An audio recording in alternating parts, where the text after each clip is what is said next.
Happy 2026. I am so delighted to have you here tonight for Scale Smart Live. I am your host, Taja M, CEO and founder of Ops IQ. And guess what? We are officially less than 2 weeks away from the launch of Ops IQ. I couldn't be more excited. Been working behind the scenes, looking at the product, making sure it is sound and ready for those founders that are really ready to scale up and grow the way that they want. So more to come from there. If you haven't already, make sure to go check out opsiq.biz.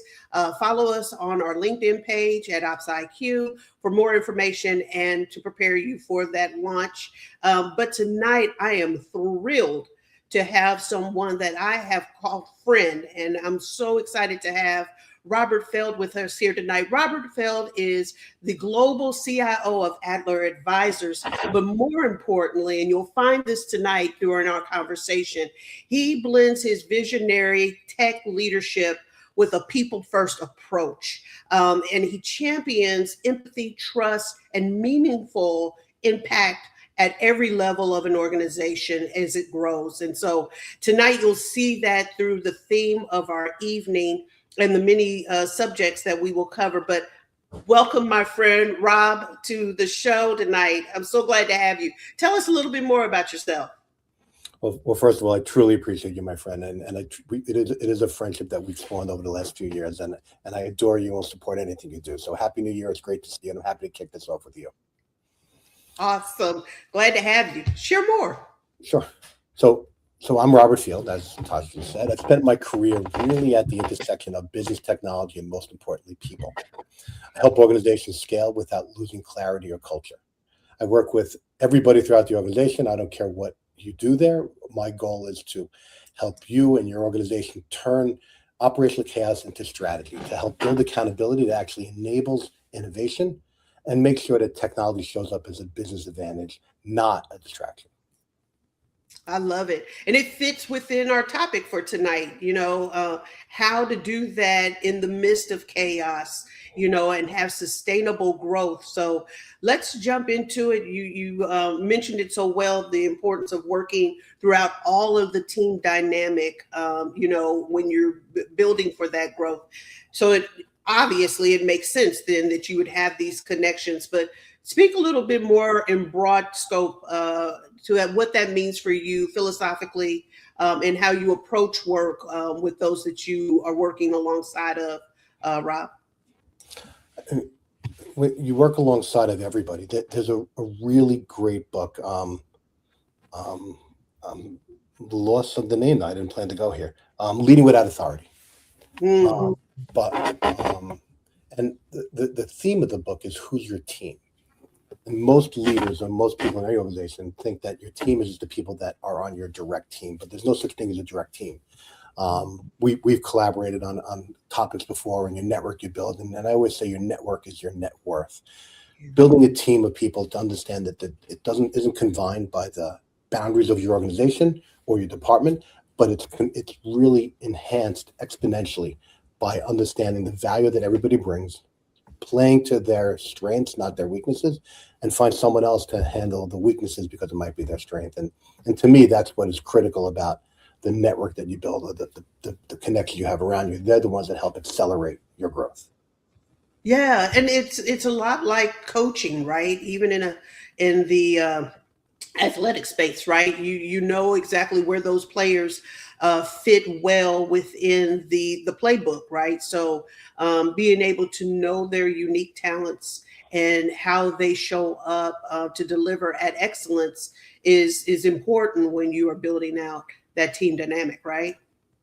I used to use that term coaching in a professional setting for a long time, and it minimized the importance of having a coach in every aspect of your life. When you look at a great baseball player, they don't only have a head coach, they have a coach in everything, and they're hitting and they're fielding, etc. Most professionals, I've had coaches my whole career and therapists my whole life, but not from any aspect as someone as a trusted advisor to talk to you and help build your strengths up, to hire your EQ and make sure that you're going at it with all the tools that you can in or outside of yourself and get where you need to go. So I do have a professional coach and a business coach and others who coach me to do what I do. And I try to mentor and do the same thing in return. But yeah, that's what helps you accelerate not only your coach, but the coaches that are within your life. Yeah, and being able to look at you in the complete wholeness of who you are as an individual, right? I too have a coach and a mentor in Melissa Bassano, who's been on the show with us before, and I love the fact that even though she's not in the space of what I do on a day-to-day business aspect, she's able to pull in the very best and the essence of me to allow me to be complete in what I do here as the CEO and founder. So it's important that she's able to see it in full scope, right? To that. So talk to me a little bit more. You shared the value of the book. What other insights have you been able to pull away from the book that you find are beneficial to our topic of that connection and helping support through the chaos? It's interesting, and I'll tell you. Well, so every company, every growing company experiences chaos, and what that chaos means is it's healthy. It's not unhealthy to have chaos. It's just chaos is proof that there's momentum. Yeah. The real risk from a chaos perspective is when you try to suppress it instead of turning it into an opportunity. So Mm. one of my very, very favorite experiences I took away from that book, I had a tremendous resource on my team that wanted a promotion, and I didn't want to give him reading homework, but he came to me and said, "I'm ready for the next stage of my career." And I said, "Sure, tell me." And he was very, very brilliant, but starting his career out in understanding the value of others. So I said, "How is IT doing within our organization?" Um, and he says, "We're doing great." So I said, "Do me a favor, write me a presentation on that. Build me something and take your time, whatever you need." And within a day, he had a beautiful 6 or 7 page PowerPoint presentation on how great IT is doing. And then that's where the book comes to play. So before I read his presentation, and he didn't know at this point that I read it right when he left the office, I said, "How do you know? Who have you asked? Who's told you we're doing a good job? How do you prove to?" And that sparked him to go to the next step. Where is your team? And he had to understand the team wasn't IT; it was everybody in the organization. So he went out and he started talking to other people on how IT is doing. And he came back and revised the presentation. He says, "Well, we're doing okay." I said, "Well, why not great?" He says, "Well, there are areas we can improve on because I got feedback from others." And he listed all these areas of improvement. And I asked him, "Well, how do we fix it?"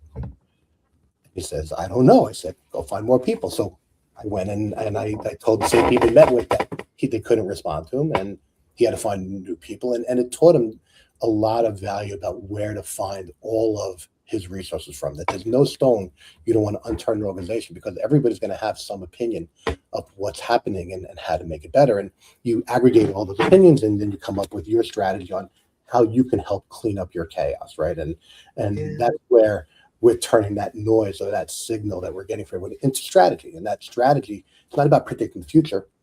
It's about deciding what deserves attention today so you could be Mm. more effective going forward in the future. And those are simple strategies, short list of priorities, clear trade-offs, metrics that people understand and can achieve. And from there you can really get a great roadmap on what happens by those people in and out of your organization that have been there and done that without you having to reinvent the wheel. But using those people, and this book was great, but using those resources outside of your own head, where we get caught up sometimes when we're caught up in chaos.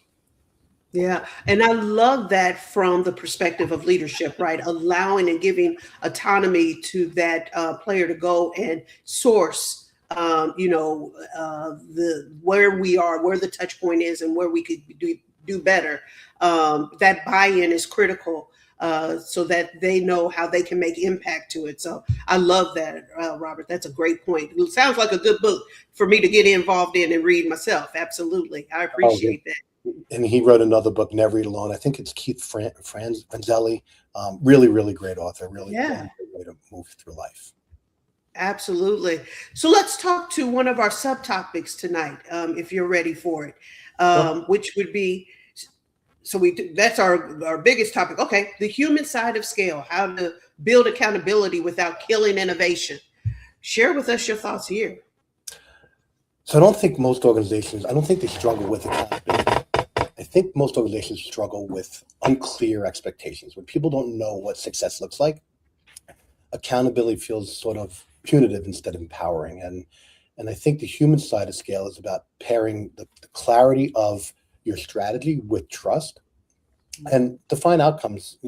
Not every step of the way needs to have a specific outcome, but define outcomes that you want to attain, and give people the opportunity to feel like they own it, and they're responsible. Innovation dies when people feel like they're monitored or micromanaged or something, but it thrives when they feel responsible. So give them control on helping push to their solution, not your solution. It doesn't have to be my answer; it's our answer, and we get there together once we agree on it. I mean, for me, the best leaders that I've ever worked with understand that accountability is not about control; it's about ownership and giving people space to think, and understanding that if you're very clear about the results, that's what matters. It doesn't really matter how you get there. You can be my way, your way, but your way getting there to an agreed upon solution helps your growth and helps you see what's important, and then creates a sense of pride in the ownership of what you deliver. Yeah, I love that. I was just talking to a newly appointed manager earlier this week about, hey, here's the thing. If you ever read the book Good to Great by Jim Collins, right? He references, what makes good and where great goes. And I said, if you can define what good is in the role and expectations, and then allow for them to define what great would look like, right? You got the buy-in, and they're going to want to get to great because they know that meets and exceeds expectation, right? So I love the premise of, giving them that autonomy to be able to express how they show up to the expectations, right? That is brilliant. I love this. Jonathan Gravis, my buddy Jonathan, JG. I build accountability by engaging the team in the process and setting up the accountability plans. Yes, the plan is ours, not mine. You're right. I love that. Accountability has to align from top to bottom of the organization. Any thoughts on JG's comment there? So I like that we're calling him JG, but so absolutely right. It's giving ownership to the process, to everybody, not just dictating what the solution is. And what JG brings up, and we touched on it earlier, but the important thing here is that this will create the opportunity for solidifying your culture. I do think that, and I'm a big believer, is culture is defined and becomes very clear and revealed when you're under pressure. And if accountability only shows up when things go wrong, people stop taking risks. But if you give them the opportunity to do this, you're building a culture of collaboration, of innovation. But it needs safety and psychological safety. And safety without accountability really becomes the true chaos that nobody needs, right? But what JG is talking about here is giving people their own accountability to thrive and grow and feel the pride of ownership of what they have, because it's ours plan, not mine. Yeah, I oftentimes in startups and smaller organizations, when you're trying to define what that culture really means, the psychological safety of it, Robert, I'm glad that you bring this up, because when under pressure, and when you're trying to get to a level that sometimes gets overlooked.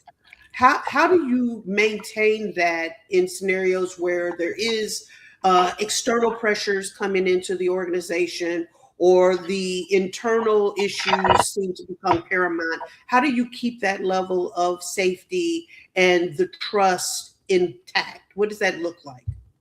So I think if you get rid of it, that's the problem. Keeping that safety and trust is paramount to having a successful organization. When those external sources come in, and you make sure the teams know they won't be punished for thoughtful experimentation, that they'll be held accountable for avoiding their responsibility when that external sources come in, then they'll become much more creative, and the execution will become much more seamless to the process. I think that the culture of an organization is really important in ignoring external pressures that distract you from what your goal is. It's a cultural issue, not a person, not a project issue. Yeah, yeah, absolutely. Absolutely. Well, let's see. Let's talk to our next topic here tonight. Every company still needs AP and AR support. They're just doing less of it. Talk to me about what do you see of them doing less of? So not doing less of that, they're doing it with less. I think is the thought process. And you know, I on my show, and which you've been a guest on, and I promise no crying on this show, but leading in the digital era, we thought we had a show just based on this. Scale is relative in some areas, but not in talent. No matter how modern a company becomes, and AI and my definition of AI is applied imagination. And AI is an enabler. It's not taking the human out of the middle; it's adding the human to the process. Just doing it with steroids, right? And embracing it. The only people that will be disrupted by AI are those that don't use it.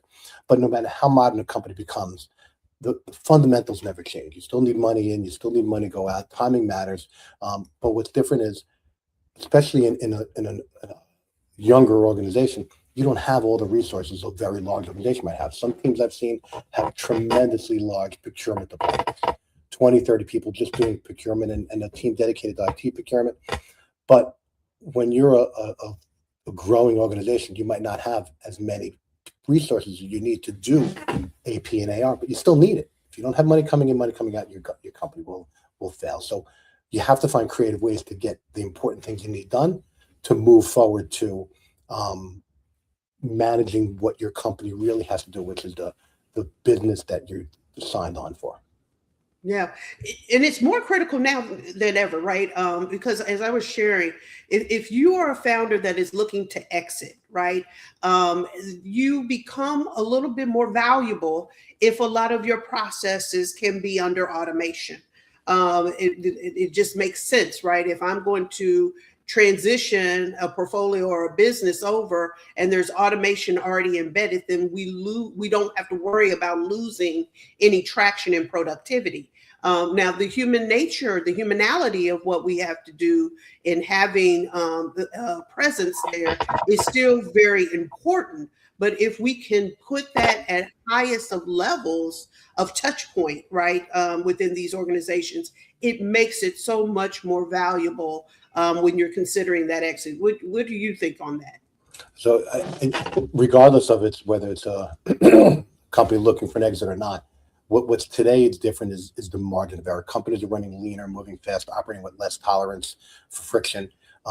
These things don't disappear regardless of your organization. If you're looking for an exit, it's important to understand that all these things need to happen, but with the right people in the right place.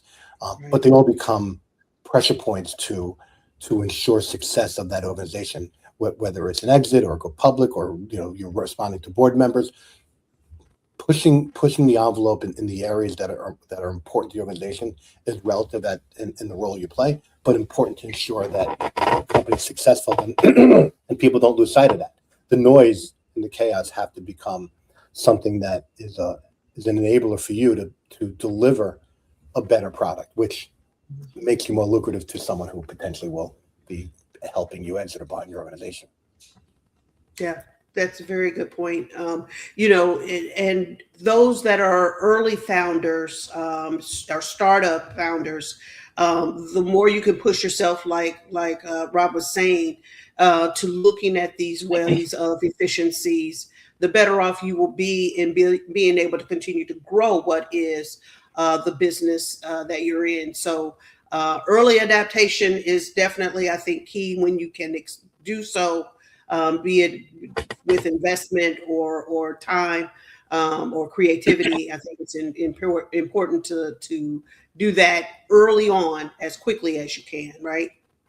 Yeah, you have less time. You're more under the microscope, especially in an early stage organization, and you have less time to adopt to the changes that happen because your money's spread thin, your people spread thin. You have not, cash flow isn't always the most, is one of the things that might be holding you back from doing the things you need to do, and that's why a lot of these startups or early stage companies try to outsource what they need to do so they could focus on what their business values are. I mean, I once joked that we were installing a new ERP, and I said, when one of our clients are going to pay us more money to do accounts payable, then we can customize this and do it unique.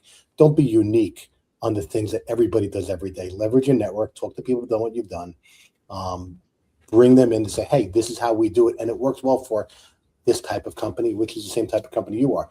You don't need to be a unicorn in the areas that just are traditional business processes.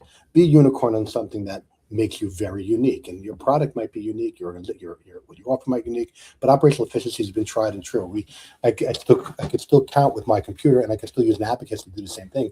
One's a lot faster than the other, but I don't need to change the way I count. Right, so don't reinvent the wheel and spend a lot of time trying to figure out something that somebody already has, but spend a lot of time as an organization doing what you can with the areas that are really going to make your business a differentiator.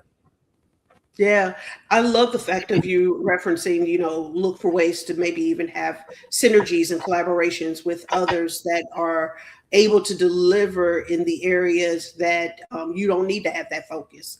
I think that is very critical, especially as you continue to look for scale, or if you continue to want to demonstrate that ability for that growth overall, right?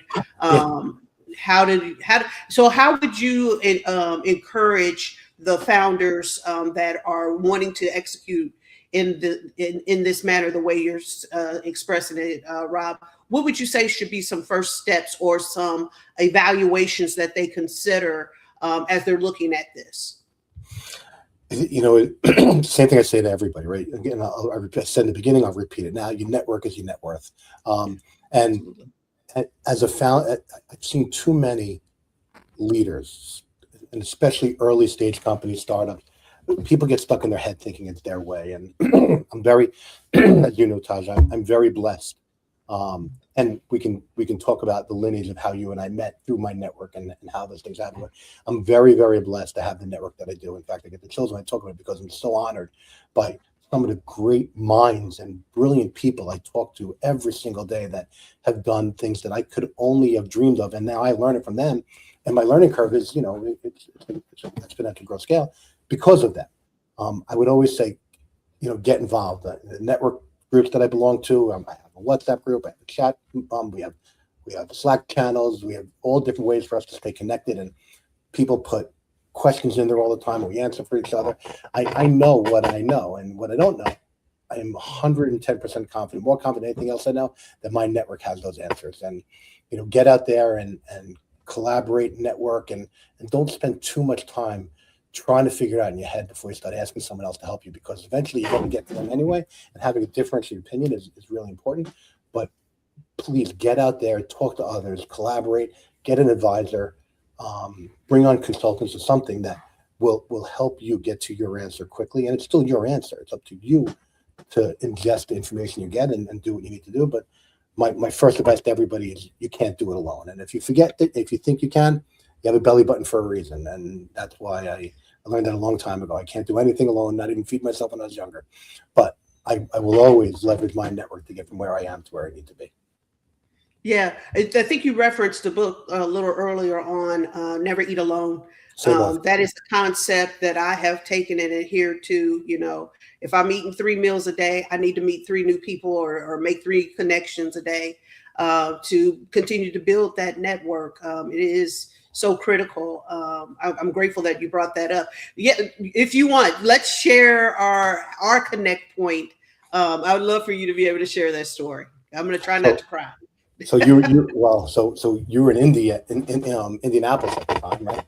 And Stephanie Krevins introduced us to our new friend, who is one of your mentors, and we did my show where I invited you to bring people that have impacted your career tremendously, and you talk about those that lend a hand to help people up, and it was such a heartwarming moment. But we talked about the love for each other and your mentors that you have, and when he mentioned you and the impact you had on him, thinking that you were there thanking him, you cried on live on the air. Another StreamYard like this, and but what that said to me, the authenticity of that moment, and the clarity that it brought to the two of us. And I loved you before that. I loved you even more after. But the clarity that we had is when we're asking for help, people feel so much joy from helping you.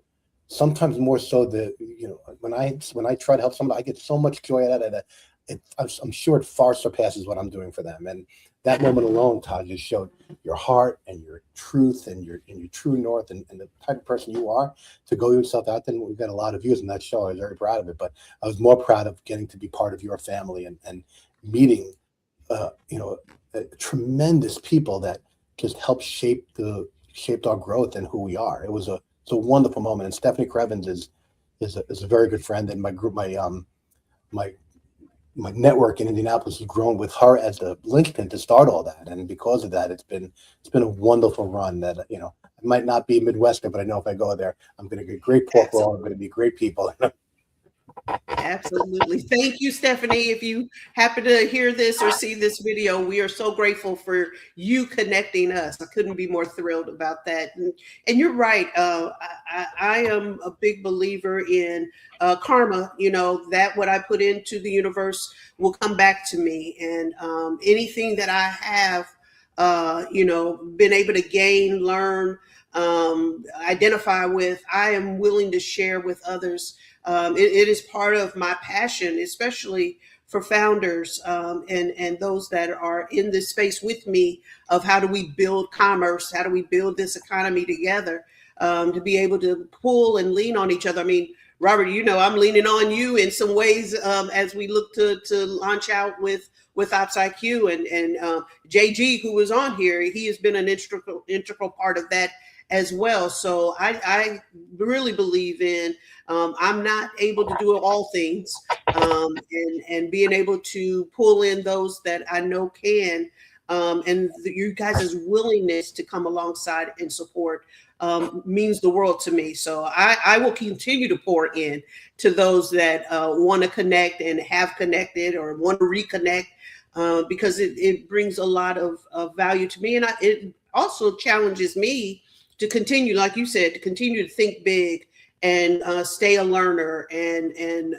hear different perspectives, more diverse perspectives. I think those things matter, especially as we are leading team dynamics or we're founders and owners of business, right? Absolutely appreciate that. I think we missed the topic. I think I ran so fast to get to discussions. So just see if you could pull back up what was the very first topic for us tonight. Hopefully we actually, I think we did cover. So we touched on this. We did cover that. Okay. Yeah. And we talked about the human side of things. Yeah. Any thoughts? So we were pulling through these. I love being you, my efficient, friend, and how you absolutely are able to bring a full wellness to organizations, to these team dynamics. Share with us additional perspectives that you're seeing in the marketplace relative to what we talked about tonight. What are some other takeaways that our viewers tonight might be able to glean from with you? Because I know you have a wealth of things that you would share in this space. So a lot of what I've seen, and I think, and I'm going to lean back into the network, and we've seen a lot of work with AI and a lot of work with automation, innovation. People talk about those keywords, but I don't want to get lost in the fact that companies will not scale because of technology. They're not going to scale because of their product.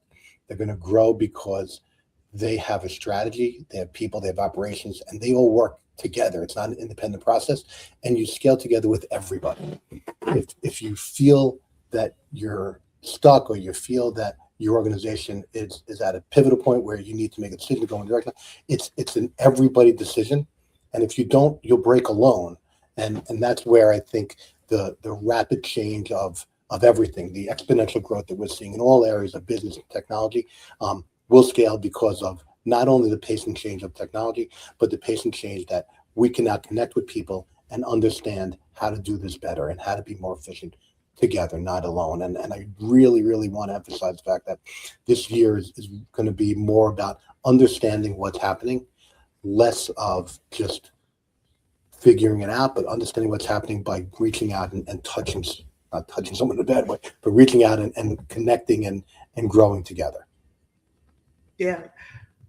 As you look ahead, you kind of tipped on it a little bit though, but looking ahead in 2026 and beyond, what would be some themes you would give, three themes that you feel you clearly networking, maintaining relationships is critical, embracing what is technology, and how you can utilize that to your benefit of growth. But what would be another dynamic that you say is also important and should stay at the focal point for our viewers?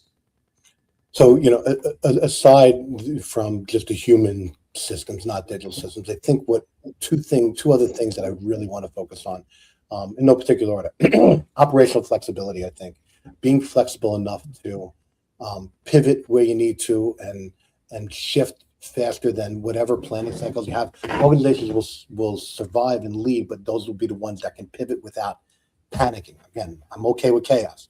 I'm not okay with panic. So I think operational and strategic flexibility is important for this year.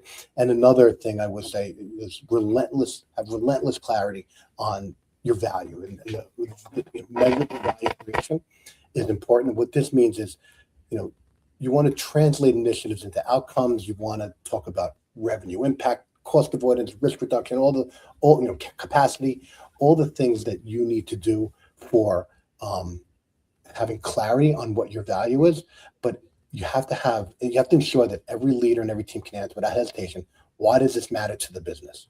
And organizations will be the ones that replace complexity with clarity and noise with some sort of signal, and the value must be visible and repeatable and defensible. Know why you're doing it and when you're doing it. Yeah, 100% agree. I talk to founders all the time that it's shocking to me that they make this claim of, well, my people know what our value is.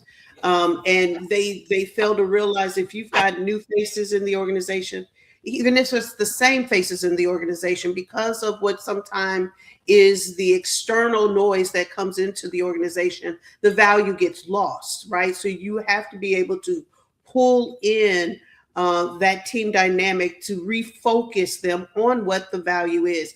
Maybe reciting it, having it posted somewhere. These things, how it is internalized, how it is depicted within the organization is critical, right? You can't just state it and it not actually be embraced. It's not demonstrated in how you deliver and how you present in the marketplace. It has to be at the core and relative to how you are presenting yourself, right?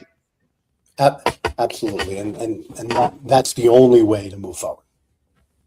It's a very good point. Insight. Absolutely. So, as we come to an end tonight, I am grateful again that to have you here, Rob. This is, you could have taken us down a journey of all things relative to IT and, different technologies that make sense. But I'm grateful that, especially from the seat that you sit in, that you see the human nature, the individualism of what we have to do in our businesses, both in the team dynamic, in the leadership of those team dynamics, in the collaboration and the networking that we do in these spaces, because that really is the critical point of a business dynamic. Technologies can come and go, right? I'm sure you can attest to that, right? Some new technology will come on board. There will be adaptability to that technology to help advance the business. But at the core of it, like you've expressed already tonight, it is about the human nature of how we enact or engage that makes it all worth the matter. Listen, it's my pleasure to see that Insight and deliver that can, but it is the people, and I'd be remiss if I didn't thank you as the person in my life that always makes everyone in the room feel great and always makes everyone feel heard. And I truly appreciate this opportunity to hang out with you and chat. And I don't get to see you enough, but I will make my way down there, and you, Ryan, and I will get out for dinner, and we'll really connect on some other topics as well. Well, Absolutely. And certainly for those that are watching, feel free, please reach out to Rob. Like he said, he's always extending his network. I know that he would be willing to embrace you and share perspective with you. Feel free also. I mean, I'm open to connecting as well. It is truly an honor to have you on the show here tonight, my friend. I am looking forward when the weather gets nicer to coming and visiting you up north because he knows I'm south and my body just can't take that weather much anymore since leaving Indianapolis. But I'm grateful to having you here tonight. I wish you well as we jump into 2026. I know I'm going to be able to see you more frequently as we move forward. So, but for those, please, we appreciate you joining us this evening. Please follow OpsIQ on LinkedIn. Make sure to visit the website at opsiq.biz. And like I said, we are right on the heels of the launch and the excitement around it. And I would love to have you to be a part of it. Have a wonderful evening. And we thank you for being here tonight.